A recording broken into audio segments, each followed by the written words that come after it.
to the latest episode of British History, Royals, Rebels, and Romantics, the podcast for people who understand that history shows us what's possible for us in our lives today. I'm Carol Ann Lloyd, your host and tour guide as we travel back in time.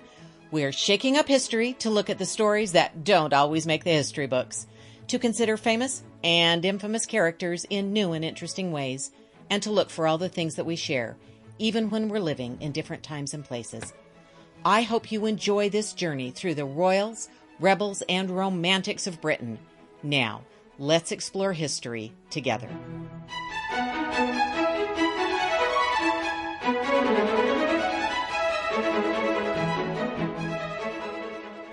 I'm taking you time traveling again. Just a short train or boat ride from the heart of London is one of England's most famous pleasure palaces, Hampton Court Palace. From the heyday of Henry VIII to Shakespeare's performances in the Great Hall, and from plans for the King James Bible to huge renovations under William and Mary, Hampton Court Palace has been at the heart of the British monarchy. In fact, during the Hanoverian reigns, it was the site of a queen fleeing while in active labor, and the accusation of a baby being smuggled into the palace in a warming pan. Since Queen Victoria opened Hampton Court to the public, people have flocked to see the palace, the gardens, the maze, and the wonders of a world gone by. Let me begin by telling you a little bit about Historic Royal Palaces, the organization that cares for Hampton Court Palace, the Tower of London, the Banqueting House, Kensington Palace, Kew Palace, and Hillsborough Castle and Gardens in Northern Ireland. Historic Royal Palaces manage all of the conservation needs of these treasures, doing necessary conservation and renovation work, and making them available for research and enjoyment.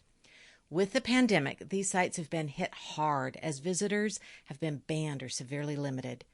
Curator talks from Historic Royal Palaces have provided wonderful opportunities for us to keep up with our favorite locations and keep learning. But it's not enough. So I am personally taking this opportunity to invite you to become a member of Historic Royal Palaces. If you're an American, like I am, there's an American Friends program. I love being an American member of Historic Royal Palaces. I feel supportive when I'm not able to visit, and when I do visit, I'm able to skip long lines and go over and over and over. And then there's the discount at the gift shop. So, of course, the more you buy, the more you save. Please consider becoming a member. Visit www.hrp.org.uk. I'll put links in the show notes. Okay, now let's go to Hampton Court Palace. For today, we'll be looking at the Tudor treats. Quick note, in addition to my own experiences, I've used the Historic Royal Palace's website, the HRP blog, Curator Talks, and the official Hampton Court Illustrated History by Lucy Worsley and David Sowden. Thomas Woolsey. Which court? The King's Court or Hampton Court? Thomas Woolsey was an amazing character who managed for a period of time to run Henry VIII's government and rise to high offices in the church as well. While he was building his reputation, he built up his residences. He held rights to York Place as Archbishop of York, but he wanted his own private residence. He probably knew Giles Daubeny, owner of Hampton Court, and acquired the property from his son in 1514. Wolsey started renovations immediately, with the goal of creating an appropriate place for entertaining both religious and political figures that could help advance his career. Wolsey expanded and renovated Hampton Court from 1514 to 1528. He built garderobes and great chimneys. He created the Great Gatehouse, which continues to serve as the entry to the base court. He added a long gallery for exercise and for viewing the gardens. Seeking to create a feel of antiquity, he had Giovanni di Maiano make 8 busts representing the heads of Roman emperors. Later renovations included improving chambers so they would be worthy of royal visitors. A block of rooms were created in the clock court. The top floor apartments were the most spectacular, offering the visitor views of the court and the surrounding countryside. Woolsey also created a luxurious suite for himself. He even included fish ponds to provide himself with fresh fish. Visitors to Hampton Court were also treated to a grand chapel, and that included a great processional route. Visitors could follow Cardinal Wolsey as he processed to hear Mass on the feast days. Wolsey was committed to using the best materials available. He had an enormous stained glass window in the chapel. The bricks were of the highest quality, and everything was designed to promote the grandeur of the owner. The pièce de résistance were the tapestries, which he had gathered since the 1520s. Wolsey ultimately accumulated 600 tapestries for the most important rooms at Hampton Court. Wolsey's extravagance certainly caught the eyes of his visitors and of his king. John Skelton, a well-known poet and former tutor of Henry VIII, wrote a satirical poem calling Wolsey's wealth and influence into sharp focus. "Why come you not to court? To which court? To the King's Court or to Hampton Court? Nay, to the King's Court. The King's Court should have the excellence, but Hampton Court hath the preeminence." In my opinion, this was the worst thing for someone like Henry VIII to hear. It was one thing for him to have Wolsey basically run the country while the king could pursue his own interests and pleasures. But it was quite another thing for people to joke about Wolsey having preeminence. That, combined with Wolsey's inability to get Henry's annulment from Catherine of Aragon, plus the whispers that Wolsey was conspiring with the Pope, turned Henry against his longtime devoted servant. Wolsey maintained the whole point of Hampton Court was to glorify his king. The best apartments were for Henry himself. Henry always acted as if the palace were his own when he visited. But as Wolsey proved unable to meet the king's wishes, he found Henry wanted to take his sense of ownership even further. In September 1528, Wolsey received a letter telling him to leave Hampton Court. The king was about to turn Hampton Court into his own pleasure palace. Henry's rebuilding plan. Henry's building program at Hampton Court Palace began in January 1529. He hadn't been all that interested in building earlier in his reign, but he took on this new interest with a passion. He built glamorous apartments for Anne Boleyn and for Jane Seymour, although neither woman actually lived long enough to use and enjoy them. He built offices for his kitchen staff, as well as enormous kitchens to feed his court and privy kitchens for himself. The structure of the palace reflects the path to the king. A new processional staircase was designed to provide access from the gatehouse to the Great Hall and the rooms beyond toward the king's lodgings. A new stone vault ceiling demonstrates the king's devotion to Anne Boleyn. The initials H and A, entwined together, are found in the ceiling. The stones we see now are a 19th century recreation, but it's easy to imagine how it felt for Anne to see her initials as she looked up. Now you can head up the stairs to the Great Hall, looking for Anne Boleyn's initials and her falcon badge. This is an extraordinary Great Hall, which Henry rebuilt in 1532. Look up, and you'll see an unbelievable hammer beam ceiling designed to echo the roof at Westminster Hall and symbolize royalty. The roof is decorated with carved and painted head among the eaves, looking down at the hall as if they are listening in or eavesdropping. The badges of Henry VIII also decorate the Great Hall ceiling, and every once in a while, you'll also spot the badge of Anne Boleyn, missed when Henry tried to erase evidence of Anne Boleyn from his life and from Hampton Court. The Great Hall was often bursting with visitors. It was also used to feed the enormous number of people at court. They dined in 2 shifts along long tables. The Great Hall was also used for gatherings and performances. In later years, Shakespeare staged plays in the Great Hall. Beyond the Great Hall is the Great Watching Chamber. Admittance to this was carefully guarded and limited to senior members of the court. They ate here as well as gathering and conducting court business. This was the place where petitioners watched for the king, hoping to catch his attention and be able to have a moment of royal conversation. What might you do to catch the king's eye? Visitors of even greater rank passed through to the royal chambers beyond. The king had a series of rooms where he met with his council, ate in privacy, and spent time with his favorites. To access these most important rooms, visitors had to negotiate the yeomen of the guard. The guard in the Great Watching Chamber were tasked with controlling who was able to enter Henry's private rooms. Anne Boleyn is not the only of Henry's wives to have left us glimpses into life at Hampton Court. Jane Seymour's arms and badges are seen in roundels and in stone fragments. Jane's badge is a phoenix, a bird who sacrifices itself to give birth to another. This was the perfect symbol for Jane, who came with Henry to Hampton Court in the summer of 1537 during the final months of her pregnancy. Henry, of course, was determined the child would be a son, and he ordered a new suite of apartments to house his young prince. Jane went into confinement at Hampton Court in preparation for the birth.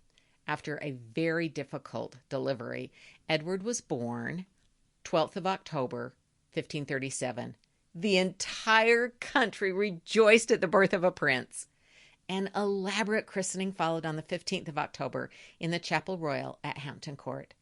Then, just a few days after the birth, Jane became deathly ill. There are different descriptions of her death, including mentions of her being, quote, mishandled. Whatever the cause, Jane Seymour died on the 24th of October. She was buried on the 12th of November at Windsor Castle. Although there is a legend, her heart is buried in the Chapel Royal at Hampton Court. You can visit the chapel, the site of Edward's wonderful coronation, Henry's beloved son and heir. Catherine Howard also left some of her story at Hampton Court. As the new fifth wife of Henry VIII, for those of you keeping count, she sat with Henry in the Chapel Royal in July of 1540.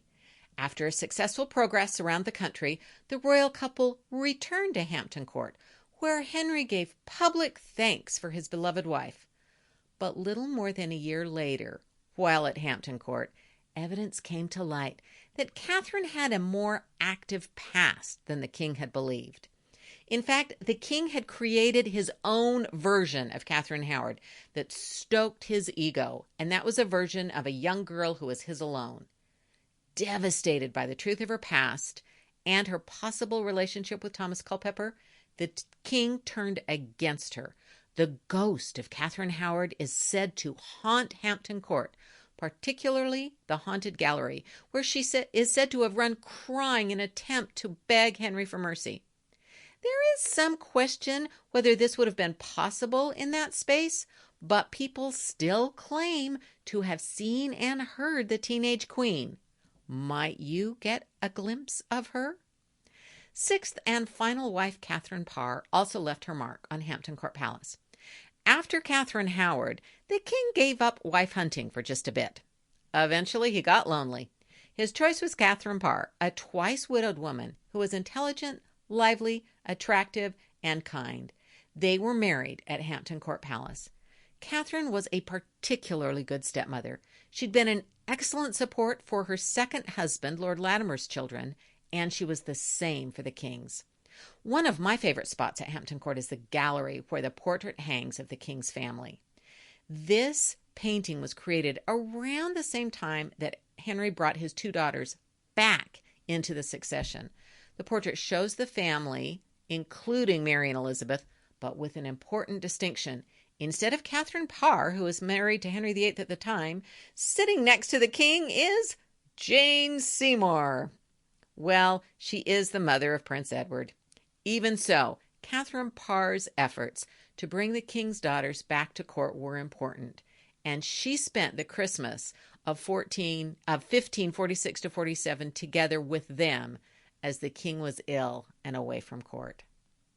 Now, we meet not only Henry and his wives at Hampton Court, but also his children. Edward VI. Edward's association with Hampton Court Palace started with his birth in the newly renovated Queen's apartments and his great christening in October of 1537. In anticipation for the child's birth, and of course Henry was sure it would be a son, Henry engaged builders to create a whole new suite of rooms for his new child.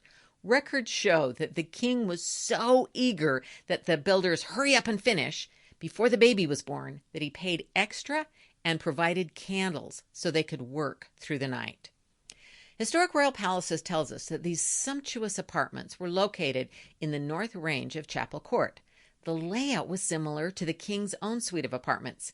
In the grand presence chamber, the young prince's glamorous cradle was located. Any visitor who managed to make their way through the various checks and guards along the way might get to glimpse the young prince in his cradle. Of course, the room was well guarded, and only those completely trusted by the king were allowed anywhere near his precious son. Henry had been on the throne for nearly 30 years by the time Edward was born. He realized the young prince's health must be protected at all costs. He ordered that a wash house with running water be part of the prince's household, and that the walls, floors, and ceilings be cleaned at least once every day. Servants who were in the presence of the young prince were monitored carefully, and anyone who became ill was dismissed immediately.